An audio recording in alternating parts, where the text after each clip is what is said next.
Hello students, welcome back to the channel, and if you guys are enjoying my content, then don't forget to subscribe to the channel and also share the content amongst your family and friends, and don't forget to give a like if you like it. Okay, so in today's lesson we are going to translate a conversation, but the conversation is only one way, as in somebody is saying or telling you about another person and his daily habits. Okay, so समझ लो कि तुमको कोई और बोल रहा है, जो भी बोल रहा है वो अरुण के बारे में बोल रहा है. ओके, कोई और बोल रहा है, तो ये सब कोई और ही बोल रहा है, तुम सिर्फ सुन रहे हो. ठीक है, तो अगर ये जो व्यक्ति बोल रहा है, the person who is saying all of this 3 lines, okay 4 lines, okay, समझ लो कि वो तुम हो, तो तुम ये कैसे बोलोगे?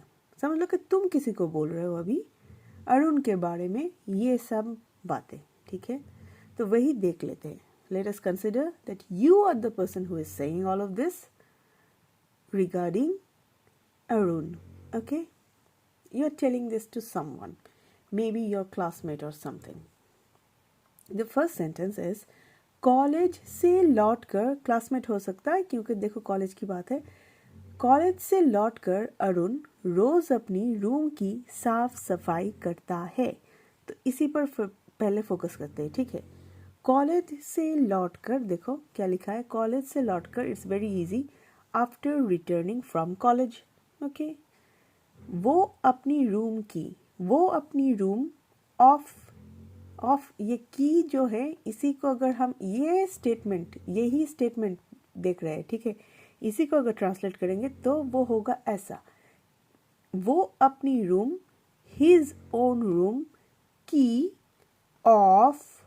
की के लिए ये ऑफ आया है यहाँ पर. ठीक है, तो ये सेंटेंस तो है ही, पर अगर ऐसा भी है एक स्टेटमेंट तो भी ऐसा होगा. ओके, तो इसलिए मैंने अलग से ये स्टेटमेंट को भी दिया है, वो अपनी रूम की. अगर इतना ही है sentence, then how are you going to say it? Of की के लिए आया ये word of his own room. Okay, next, साफ सफाई करता है. इतना सारा वर्ड जो है, साफ सफाई का मतलब क्या? क्लीन करना है ना. सो साफ सफाई करता है, वो साइलेंट है, वो साफ सफाई करता है. वो कौन है? अरुण. ठीक है, तो अरुण साफ सफाई करता है. ही क्लीन्स. ओके, ही क्लीन्स. रूम की बात तो पहले सेंटेंस में हमने कह दी, तो यहाँ पर वो नहीं कर रहे, सिर्फ इतना ही देख रहे हैं स्टेटमेंट को अभी. साफ सफाई करता है, ही क्लीन्स, सिंपल. ठीक है, अब पूरा सेंटेंस को देखता है. ही देख रहे हैं, he cleans his own room. Okay, ये जो है ना, ये रोज करता है. ठीक है, तो एवरीडे वर्ड जो है सोच लो कि साइलेंट है. ठीक है, ही क्लीन्स हिज रूम. ओके, समझ में आई बात? अभी पूरा स्टेटमेंट को देखते हैं. एवरीडे साइलेंट है. ठीक है, बोल भी सकते हो, सुनने में अच्छा ही लगेगा, मतलब बुरा नहीं लगेगा, पर इसके बगैर भी बोल सकते हो क्योंकि ऑब्वियस है, जैसे बोल रहे हो समझ में आ रहा है. Every day after returning from college Arun cleans his room. Own room भी बोल सकते हो, यहाँ पर एवरी डे भी बोल सकते हो, इन 2 वर्ड्स के बगैर भी बोल सकते हो. After returning from college Arun cleans his room. ठीक है, छोटा होगा, देखो sentence, after returning from college Arun cleans his room. Okay, next statement को लेते हैं. ये उसकी आदत है. अभी पिछले भी एक लेसन में मैंने समझाया था कि आदत is habit, something that we do every day. ठीक है, नॉट रूटीन. क्योंकि जब आप पढ़ाई वगैरह डिफरेंट क्लासेस के लिए करते हो, डिफरेंट क्लासेस में डिफरेंट किताबें होती है, different classes you have different books, different subjects need different amounts of time to prepare them. ठीक है, तो वो सब रूटीन हो सकता है. आज का रूटीन ये है, कल का रूटीन वो है, टेम्पोररी स्टफ. ओके, बट आदत is habit, like brushing your teeth every day in the morning after you wake up is a habit. It's a grown habit. Grown habit का मतलब बचपन से जो आप करते आ रहे हो, आप भी बड़े हो गए, आपका हैबिट भी चलता रहा. Grown habit. Okay. वैसे ही आई कैन से सुबह मॉर्निंग वॉक पे जाना मेरी आदत है. It is my habit to go for morning walk. देखो अभी यहाँ पर हमने अगर इन द मॉर्निंग फिर से बोल दिया ना, सुबह यहाँ पर है तो उसके मतलब इक्विवेलेंट आप फिर से सोचोगे कि इन द मॉर्निंग भी ऐड करना पड़ेगा. नहीं करना पड़ेगा, because it is quite obvious. Okay, सुबह मॉर्निंग वॉक पे जाना मेरी आदत है. It is my habit to go for morning walk. अभी मॉर्निंग वॉक तो मॉर्निंग बोल ही रहे हैं. यहाँ पर देखो हमने 2 बार मॉर्निंग वर्ड का यूज़ किया, बट इन डिफरेंट लैंग्वेजेस. सुबह हिंदी में यूज़ हो रहा है, सुबह मतलब मॉर्निंग, फिर बोल रहे हैं morning walk as if morning walk is name of a work of a walk. Okay, like it's this entire thing I can call it a noun, isn't it. Morning walk इसको noun भी बोल सकते हैं यहाँ पर. ठीक है, जैसे कि इस वॉक चलना, इस टाइम चलना, इस चीज़ का नाम है मॉर्निंग वॉक. ठीक है, अगर आप शाम को चलने जाओगे, मतलब घूमने फिरने जाओगे, कोई पार्क में वॉक करने जाओगे, तो उस वॉक का नाम है, वक्त नहीं, हम वॉक बोल रहे, चलना, उस वॉक का नाम है इवनिंग वॉक. तो ये सुबह है एक टाइम. ठीक है, और यहाँ पर ये मॉर्निंग वॉक नाउन की तरह ही यूज़ हो रहा है. ठीक है, एनीवे द पॉइंट इज़ सुबह मॉर्निंग वॉक पे जाना मेरी आदत है. It is my habit to go for morning walk in the morning. ये सुबह का जो चीज़ है, यहाँ पर morning walk in the morning ऐसा बोलोगे तो सुनने में अच्छा नहीं लगेगा. ठीक है, it won't sound good, it won't sound proper. So we can omit in the morning, क्योंकि मॉर्निंग वॉक तो बोल ही रहे हैं, तो मॉर्निंग के वक्त ही होगा, है ना. So it is my habit, आदत, to go for morning walk. जैसा इस अरुण बंदे की आदत है कि हर रोज़ कॉलेज से लौट कर वो रूम की साफ सफाई करता है, रोज़ करता है. ठीक है, तो ये तो आदत है उसकी. Clear? Okay, so it is his habit, Arun's habit. Okay, उसको साफ सुथरा रहना पसंद है. ये नेक्स्ट सेंटेंस हम देख रहे हैं. ठीक है, उसको साफ सुथरा रहना पसंद है. अरुण लाइक्स टू स्टे, साफ सुथरा, इसको इंग्लिश में क्या बोलोगे? इसका इंग्लिश इक्विवेलेंट आप बोल सकते हो neat and clean. Okay,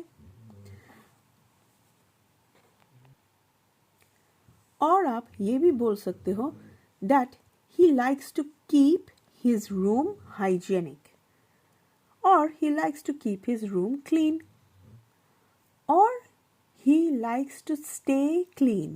Stay clean, साफ सुथरा रहना पसंद है. He likes to stay clean.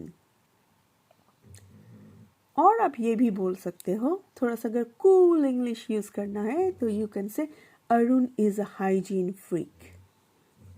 ठीक है, ये एक इंग्लिश टर्म है, ये एक कूल सा टर्म है. ओके, मतलब कन्वर्सेशन में ऐसे टर्म्स की यूज़ कभी कभी हो जाती है. इंग्लिश मूवीज़ वगैरह में आप ये ऐसी टर्म्स देखोगे. ठीक है, Arun is a hygiene freak, और I can also say Arun is a cleanliness freak. Okay, ये फ्रीक जो वर्ड है, थोड़ा सा इसके एक से ज़्यादा मायने मीनिंग हो सकती है. डिफरेंट जगह ये फ्रीक वर्ड अगर यूज़ होता है तो उसकी मीनिंग चेंज हो जाती है. अगर नॉर्मली बोले, ठीक है, तो हम बोल सकते हैं जैसे कि कोई किसी, मतलब समझ लो भूत प्रेत को देखकर कोई शॉक हो गया, डर गया. ठीक है, तो आई फ्रीक्ड आउट. ठीक है, आई फ्रीक्ड आउट. समझ में आई? तो ये फ्रीक इंडिविजुअल अगर टर्म अगर कहीं यूज़ हो रहा है तो वो है, समझ लो कि एक गिलास है, हाँ एक गिलास है, उसमें आपने शॉक अगर पानी होती, पानी की जैसी अगर आप पोर कर सकते, शॉक मतलब शॉक हो जाना। अगर एक ग्लास में आप शॉक को पोर कर सकते और उसमें अगर थोड़ा सा डर, फियर घोल सकते, तो वो जो ड्रिंक बनती वो होती फ्रीक ड्रिंक। समझ में आई बात? तो ये फ्रीक जो इंडिविजुअल टर्म है ना, वो टर्म है जिसमें शॉक और फियर दोनों मिक्स हो रखी है, ठीक है। पर डिफरेंट डिफरेंट जगह फ्रीक टर्म को डिफरेंट डिफरेंट तरीके से यूज़ किया जाता है। जैसे यहाँ पर शॉक और फ्रीक मतलब शॉक और डर जाने वाली ऐसी कोई बात है ही नहीं, ठीक है। पर इसका मतलब ये भी है कि ये कुछ ज़रूरत से ज़्यादा क्लीन है, ठीक है।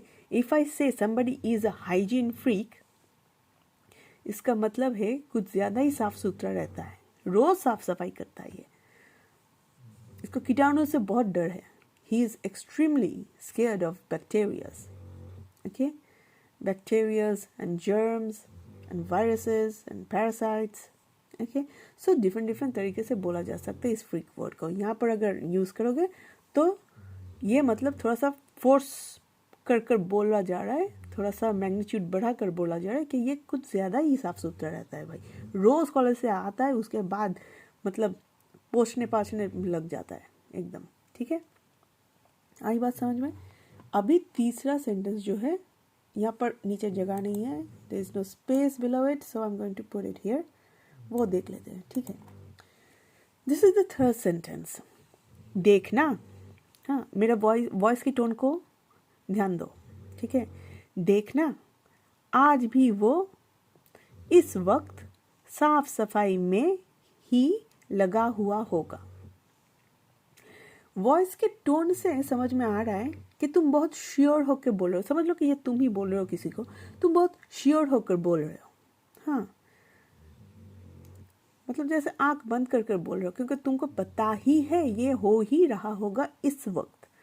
घड़ी में अपने टाइम देखा कि नहीं, अब तक तो वो अरुण घर लौट गया होगा कॉलेज से, तो इस वक्त वो साफ सफाई में ही लगा हुआ है, क्योंकि आपको पता है, आप श्योर हो, ठीक है। तो वॉइस के टोन को देखकर समझ में आता है कि आप बहुत श्योरिटी के साथ बोल रहे हो, ठीक है ना। देखना यूजुअली अगर हम मतलब यूज़ करते हैं तो देखना का मतलब क्या है इंग्लिश में अगर आप ट्रांसलेट करोगे, यू विल सी, हाँ, यू विल सी। पर यू विल सी सुनने में थोड़ा सा अजीब नहीं लग रहा है? जैसे कि आप किसी को कोई दिखा रहे हो। अभी आप तो किसी को ये नहीं बोलोगे ना कि अरुण के घर जाओ, खिड़की से छुप छुप कर देखो कि अरुण क्या कर रहा है अभी, ऐसा तो बोलोगे नहीं ना। तो it sounds a little odd, okay, and it sounds a little bad and weird if you say that you will see in a statement when you're talking to someone, okay. Instead of using this term, this phrase, you will see, यहाँ देखने का meaning है कि you are sure। जब ये बोल रहे हो तो आप बहुत श्योरिटी के साथ बोल रहे हो, so you can, its equivalent is I know, okay। You will see का इक्विवेलेंट यहाँ पर इस सेंटेंस में है I know, मतलब आपको पता है, आप श्योर हो, okay. You will see does not mean I know, पर यहाँ पर ये देखना, आप जिसको बोल रहे हो श्योरिटी के साथ बोल रहे हो, तो यहाँ पर इस वर्ड का इक्विवेलेंट हो सकता है I know और I'm sure, I am sure, okay. मतलब ऐसे बोल रहे हो कि चैलेंज लगाएगा, वो अब इस वक्त घर साफ कर रहा है, तो जा देख कर आ, ठीक है। तो इस तरीके से आप बोल रहे हो देखना, ठीक है।